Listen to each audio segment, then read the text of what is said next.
sometimes when we're dealing with something challenging in life, whether it's a roommate, whether because you're single, whether it's a boyfriend or husband or parent, we usually as a human being start to think,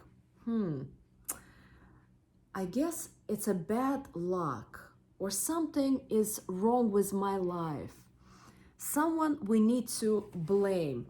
Maybe parents, or if it's economy, it's a country. If it's relationship, we're blaming a boyfriend. If it's income, we're blaming, again, either boss or job or economy. We tend, especially as a woman, but also as a human beings, we like to blame someone. And I will explain, when difficulties starts to kick in, Vedic knowledge, spiritual knowledge explains that we have a very tiny piece in our heart, in our soul, and all of our karmas, all of our actions that we live through past in our previous lives, it's all located in our soul. And when we're going through difficulties in life, it reflects how we were treating others in previous life. So if we go through a good period in life right now, that means the samskara, actions from the previous life, is giving you a really good time right now for you to enjoy. But let's say in the previous life, you were a man and you were mistreating your wife. Now, in this life, you're gonna experience how it was for you as a woman to feel this feeling when someone was mistreating you. And for us as a human beings, it's so tough to take responsibility and say, wow, the reason why I'm going through a rough time is because I've done something bad. Usually it's a previous life, but it could be from even 5 or 10 years ago. Sometimes it rotates. And Vedas are explaining, if we as a human beings can take responsibility and say the reason why I am single or the reason why I got a really rough relationship is because I've done something bad in previous life, this is the first stage or overcoming that difficulty. And there are 4 stages, but this is the first one. Meaning you stop poking or blaming government, parents, husband, boyfriend, kids, roommate. This is the first stage of you starting to conquering this challenge and this period. For example, if a woman is single, in her mind, she has the destiny also connected to memories. And the way her memories speak to her is in part of the thought process. It's like, I want to get married. I want to have a boyfriend. I really want to get married. I really want to have a boyfriend. The more she thinks like that through the memory in her soul, the longer she stays single. There's no room. There is no room to attract anyone if the memory and the thoughts process continues to go on. I need a man. I need a boyfriend. I need to get married. Then she sends the energy in the universe that she's desperate. And she's fully relying on herself that, yeah, I deserve a man. I deserve a good man. But this decision, when a man comes your way, comes from above. And if you want to overcome the difficult challenges of this period, is to surrender and say, yes, right now, I have to face this difficult time and to be single and surrender to it and to understand that there's no one to blame. It's just you are living through samskara, this karma that is coming from previous life. The moment you surrender to it, the samskara in your soul starts to slowly become smaller and softer. And this is just first stage of you overcoming that challenging period. Go ahead, Samantha.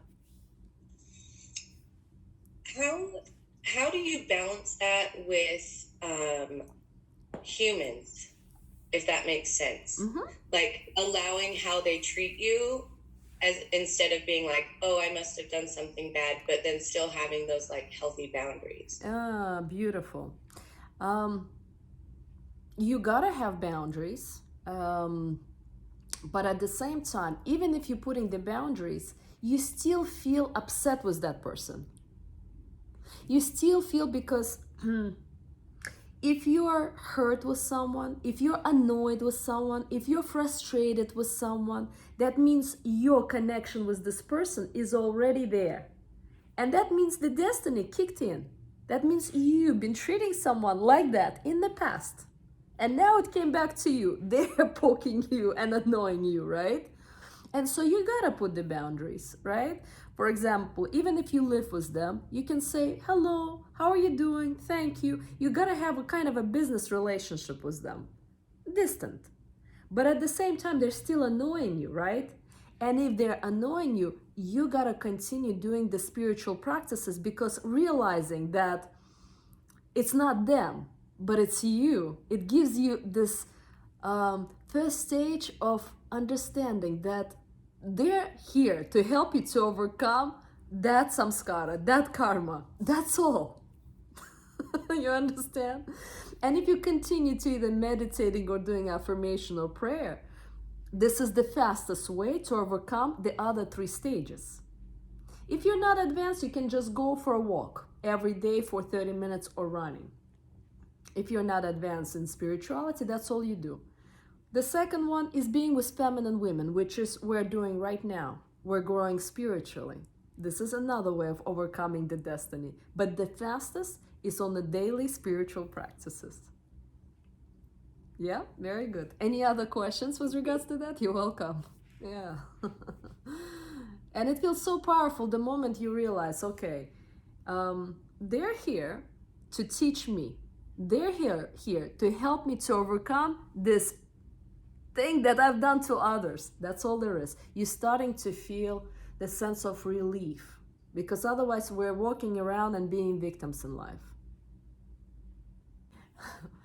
When Didi was visiting me, her flight got late and she was flying from Atlanta to Colorado, from Colorado to San Diego. And then from San Diego, she had to travel to San Francisco. And all of her flights were delayed 3 to 5 hours. I was feeling terrible. And maybe I can come and pick her from airport and spend time with her because staying in the airport for 5 hours, it's kind of sad, right? And then in Colorado, another delay for 4 or 5 hours. And then I'm like, Didi, do you want me to come pick you up so we can go to dinner and have a conversation? And she's like, it's just my samskara. I'm surrendering to it. And yogi nuns and monks, whenever something kicks in, they're like, oh, I surrender to it. I love this attitude, not really getting frustrating or upset at the airport or Delta that the delay is happening for 3, 4, or 5 hours. And we gotta have the same kind of attitude, not losing our dignity, our power, our integrity of blaming someone because playing the blaming game, it drains all of us.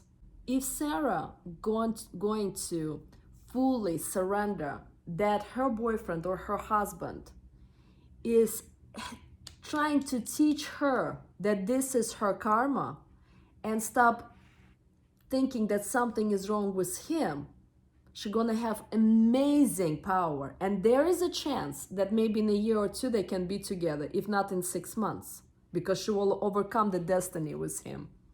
But if we don't do the work, most likely, yes, it will end. Maybe they will be in the next life together, maybe not, we don't know. But it's definitely going to continue being more and more challenging. And that's why it's our duty when the destiny kicks in our soul, for us to start getting to work. But the way also destiny talks to us is like, don't get up. I feel terrible. I just want to sleep in today. We become very complacent and lazy. We're just like, no, I'm not gonna go for a walk. I'm not gonna go to the Wednesday spiritual meeting. I don't gonna do yoga. I'm not gonna do meditation. I'm just gonna sleep in. That's when you actually gotta stop this thought process and take an action. Even though you cannot stand your roommate you're living with, you're putting the boundaries. You continue to do meditation and you treat her with kindness. You're putting the boundaries. But even if she's naughty to you and maybe mean to you, you still respond with kindness because it has nothing to do with you. It's also her destiny, right? And you are triggering her. And you still be with kindness so you don't accumulate more of bad karma. Oh, you're totally right. I'll admit it. I love my roommate and I know that it's me. I'm like, like sitting as much as I can. Yes. You're so right. Yes. Thank you. Thank you. And when we're single, typically the way our destiny says, again, it wants to find a man now. Or if the person doesn't have a job, I need a job right now. And when the person doesn't have a job, let's talk about hypothetically, right? And it looks for an employee and it comes to work. Who gets hired? A person who is desperate to get a job or a person who has many other options? An employer looks, how much do you want a salary? And the person says, well, I am not really attached. What do you pay? And the employee thinks, wow, well, $50,000. Wonderful. $50,000 is good. And what is going to be my responsibility? What would you like me to do? And if they have this kind of laid back attitude, the employee feels like, okay, they're not desperate. They're not desperate to get this job. It's attractive. But if a person, I'll do everything, or 50,000, or 50,000 not enough, I would like $60,000. And then employee thinks, well, if I have to choose between two, I'd rather take the first one who is not desperate. And same thing, the same attitude goes for the marriage and relationship. When a man sees a woman who desperately wants to be in a relationship, that pushes him away. It's even to yourself. If you really want to find somebody and get in a relationship, you will not even find somebody who really speaks to your heart and your soul. Because the good person that comes our way not gonna come from us. It's only gonna come from above. And I love how my Vedic teacher says, God is not silly. Our Creator is not silly. He sees who is kind, who is humble.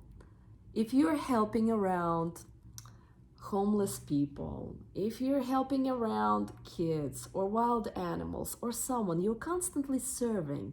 You're in a space of service, listening to people because they need to be heard. You're helping people. Who doesn't want a woman like that? Everybody wants. And then God or Creator or universe, however it's more comfortable for you, will send you the man because you now deserve the best possible man. And that's the way there's the law in the universe. Spiritual law works. So that's why it's important for us to step back and to see in which state am I in right now? What's not working and what I'm really trying to rush, or what am I attached? Because in the Western world, which we're living, we are prison to our wishes. And that is, by the way, the state of slavery. I want this house. I want this house now. You're not free. I want a boyfriend. I want a boyfriend now. You're not free. I want a marriage. I want a marriage now. You're not free. This is slavery. But in the East, every person understands that if you work on yourself and you become free from your desires and wishes, that is a true freedom and power.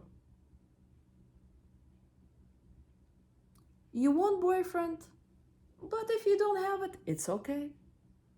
You want your marriage, your husband to be kind, but right now he's going through a rough time, you stay away, it's okay. You're just accepting of what is, and you're not attached to your wishes and your desires. And you have no freedom in your mind because you're still chasing, you're still attached to them. The goal is to let go. I had a couple years ago. They've been going through a terrible marriage. Their marriage was nothing but a lot of drama for 30 years. And I think I shared the story with you once, but I'll share it again. And so a husband came to me for therapy, and he said, you know what, Alisa, yesterday my wife asked me to go buy pickles. I went to buy pickles. I came home. I gave her the jar of pickles. She didn't like it because I bought a wrong type of pickles. She didn't like these pickles. And when she threw this at me, and if I wouldn't move one more inch, it would have hit my head. And she'd been doing that for years. But this jaw, for some reason, kicked in, and I realized, I'm done. I'm done, and I'm walking away. But the reason why he was not walking away, do you want to guess why he was staying in this marriage? Kids? Yeah, they had 3 kids, but it was not stopping him. Yes, they had a very expensive home, and they shipped the glasses from Italy, the glass windows, the sofa designers, and all kinds of other things in his Japanese garden. And he was so attached to this $2.5 million home with all of the niceties that he did that he was not able to let go of his abusive wife. And sometimes abusive could be husband and sometimes wife, because most of the time we think only husbands or men are abusive, but wives could be abusive as well. And so we all have some kind of attachment. And when we have this attachment, we're slaves to those desires and wishes. We are stuck. And so now I would like for you to look inside and see where you're stuck. What is that something that you're holding on that doesn't give you the freedom? Who wants to share? I feel like, in a way, I feel like holding myself back and not giving myself the freedom because I'm holding on to the attachment of like a mom and dad together all the time, like, because I feel like my relationship with their father was very unhealthy, very toxic, and a lot of what you teach and stuff, it's like, I don't think it's just healthy, you know, like, in general. I mean, but then you also have said that, like, I think, or maybe I misinterpreted it, was like, if you marry someone, you just have, that's God's way of telling you, like, you have to stay with them. Or maybe I heard it wrong, I don't know. But you said, like, when you marry someone, it's to show you, because even if you, let's say you get divorced, you go to the next person, you're going to have the same issues because you didn't heal. You just left the marriage and went to another one, and now you're dealing with the same cycle. But I feel like maybe I'm just holding on to, like, the fairy tale of, like, one family home. Beautiful. Thank you so much, Sarah, for sharing. Because a lot of times what I am sharing, people are collapsing. Even though my marriage is terrible, let me stay stuck. Or my marriage is terrible, the other way, I'm just gonna run away. And none of these two will work. Because our duty, when we're born, women are closer to God, closer to Creator. Men are, their main duty is to provide, to protect, and lead, and to make decisions. If a man starts to grow spiritually, it's incredible, but for them it's more difficult. And so woman is responsible for relationship in a way much more than a man. And when a woman starts to grow spiritually, she is able to educate her and then influence her husband. Because when we're looking at things black and white, well, my marriage is terrible, my relationship is terrible, let me run away, and I will hope that I will meet someone better and it will make me happy and marriage will work. It's a La La Land fantasy, because if you could make this relationship or marriage work, you will not make another one work. But at the same time, staying together for the sake of marriage and suffering, that's not a solution either. If relationship is going through that kind of a crisis that you and your boyfriend or husband is going through, distance is very, very healthy and necessary to save the relationship. But when we're in a distance, if we're hoping, oh, now things gonna get better, or now I'm gonna meet somebody else, it's a La La Land fantasy, because we have to do the work. And how do we do the work? Every day, Even though I want to sleep in or I have 3 kids running around, I get up and I start doing either affirmation, meditation, or prayer. I go for a walk or I go for a run. I'm talking about me, but I'm talking about a woman who has to get to work. And then the first stage, she feels like, even hearing his voice annoys me, drives me crazy because there's so much tension there. But she continues to walk, she continues to do the meditation or just wishing everyone happiness. 2-3 months later, all of a sudden he calls or he shows up and he still did not bring money, he still did not help with kids as promised, but all of a sudden it's not as painful. There's a little bit more patience here in my soul. And then you start to feel, okay, I'm not as angry with him. That means you are overcoming now the second stage of your destiny in your soul. And then you continue to meditate or pray, and 3-4 months later, all of a sudden he shows up. He again did not pay, he again did not help with kids, but all of a sudden you start to feel, oh, I attracted him in my life because this is what I deserve right now. I am ignoring my needs, I'm going to work, I am constantly stressed, or I'm not asking for help, or I'm not really keeping the boundaries. I still haven't overcome the challenges with my parents. And of course, he just showed up in my life to help me to become a better person. And this is the third stage, that he is helping you to grow. And on the final stage, another 3-4 months later, you're meditating or you're doing affirmations. All of a sudden, you start to date someone and you feel, wow, it hurts, but at the same time, I wish him well. I wish him happiness. I couldn't be a good wife or girlfriend.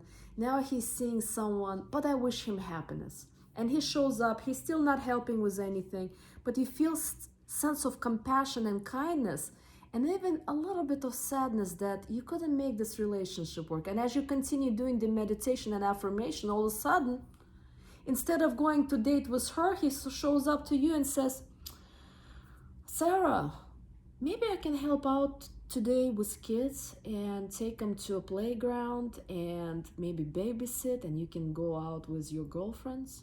And all of a sudden you're like, what? He's willing to help? And then a week later, instead of going again somewhere with his buddies that he usually does on the weekends, he shows up and says, you know what, I'll go with kids to a playground again and I'll take them to grandparents. And all of a sudden you start to see that things are not, actually, he's not a bad man. And he's perfect the way he is, and he's the right man for you. Whether he's dating someone or not, he's starting to gravitate toward you, you're starting to gravitate toward him because you are overcoming all of this karmic bad karma that you were dealing with from the past life, and now you have a freedom. You have a choice and you're coming together, and that's the way the destiny works. And all of a sudden you're together. Will you have more difficult challenges with him maybe 6 months or 4 months later? Yes, and you will overcome them the same way. And again and again. That's the way the destiny works. But looking at life as black and white, either I'll find somebody else, or I need to divorce, or I need to stay for the sake of marriage, it's lack of spiritual education. That's all there is. It's just our soul wants to reach God, but at the same time, the destiny is lazy to do work. It just wants to dream and hope that magically a good man will show up and save me. Magically, things gonna just happen. You know, it's kind of it wants happiness, but it doesn't want to work to earn happiness. Make sense? Yes, thank you, Amrita. That clarified a lot for me, because I do feel like I'm at the third step. He hasn't dated anybody, but like Sarah, let me correct you. You are still either between first or second stage or on the first stage. We're thinking that we're on the third stage, but sometimes, but we're not, because on the third stage, again, you're gonna start more and more accepting him, and you're not gonna think, well, if it's destined, I'll be with him. If it's not destined, I will not be with him. It's still somebody is in charge. Somebody gonna do something for me. You gotta take life in your hands and gotta do the work. And you gotta be also very clear, not attached that you wanna make it work, or not attached to being divorced, having desire to overcome the destiny with him, to overcome the challenges with him. So we gotta really put the work, but we as a human beings, we're just sometimes so lazy. As women, we just wanna sleep in, we wanna relax, we wanna live happy life, but you know, we're either hoping for a miracle or we're lazy not doing anything. Sarah, and I'm not just talking to you, it's everyone, including me. In the morning, I feel like, I gotta wake up to walk our dog easy. Like, I wish I could have 5 more minutes. Do you get that? It's our nature. It's our nature. For men, it's easier to get up and get it going because they're born to provide and to protect. But for us women, we're attached to this laziness and happiness. But happiness not gonna come just like that. We need to earn. We gotta work at it. And that's why we go also through this bad karma in order to overcome challenges and become better versions of ourselves. Because every time we overcome destiny, we grow spiritually. We get closer and closer to our Creator. Any questions? It's really tough to accept already, like what you said, that it is like probably your the life before is you probably caused the same harm to a person, and now you're facing it. Because I have never thought of it like that, because actually if I was to talk about it, is even forgetting about the situation, like I said, that about maybe me wanting a relationship, that's not even the hottest one. Like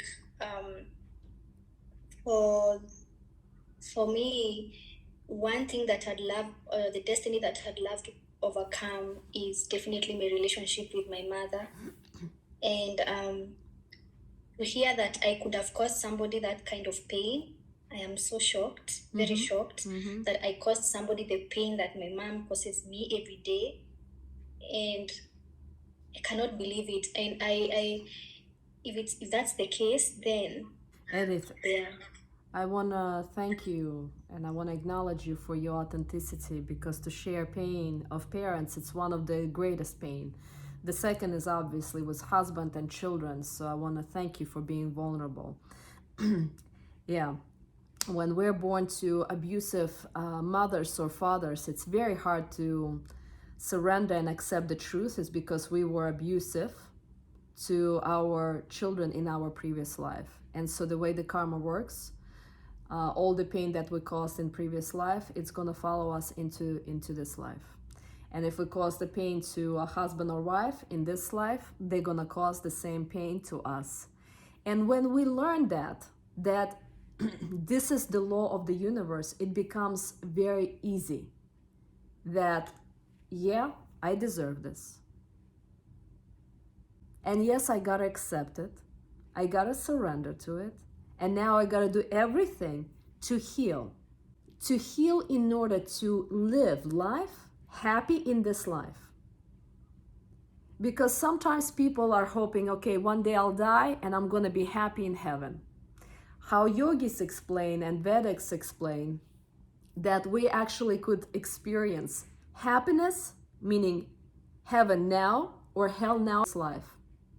And how we're experiencing hell is constantly being stuck in the past, thinking about our terrible childhood, our terrible divorce, our singlehood.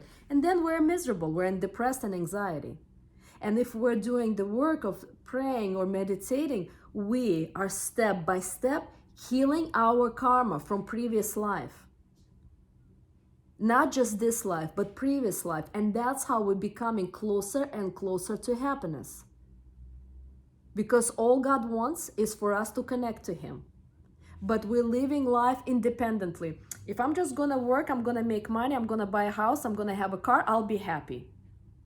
This is the biggest lie. We cannot achieve happiness through material goods. It's a superficial happiness. The true happiness for us, especially women, happens in the relationship. In the relationship with parents, in the relationship with kids, in the relationship with our husbands, boyfriends, girlfriends, etc. And so we gotta stop this delusional fantasy which magazines, movies are selling us all the time. Black Box, the TV, never shows us the true reality in life. And the true reality is that we are living lives of someone else when we're watching a movie. Because to look at our life, it will be pretty sad and depressing. Because we have a lot of work to be done in this life, but we're distracting ourselves all the time.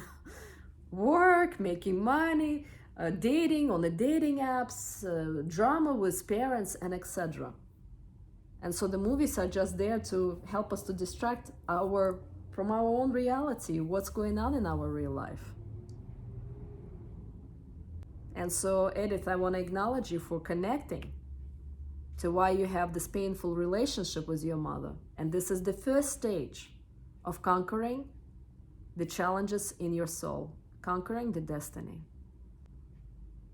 Stop blaming her how terrible she is, or how terrible father is, or how terrible life is. And really come to realization that this is what my life is, and I need to overcome this period, karmic period. Yeah? The destiny could be a period of 1 year, everything going really terribly. Sometimes 1 month, and sometimes could be for 5 years. And we can continue playing this blaming game, or we can start taking responsibility and start taking action. And that's why these feminine spiritual groups are so critical, because here we start to feel the energy getting uplifted in order to start moving, doing the practices every day. Is it possible to move into just like avoiding when you use those practices, like I just forgive him because it's karma, but ultimately you're still holding some of that hurt? Does that make sense? Mm-hmm. Because forgiveness, when it happens, you look at the person and you have nothing but compassion and acceptance.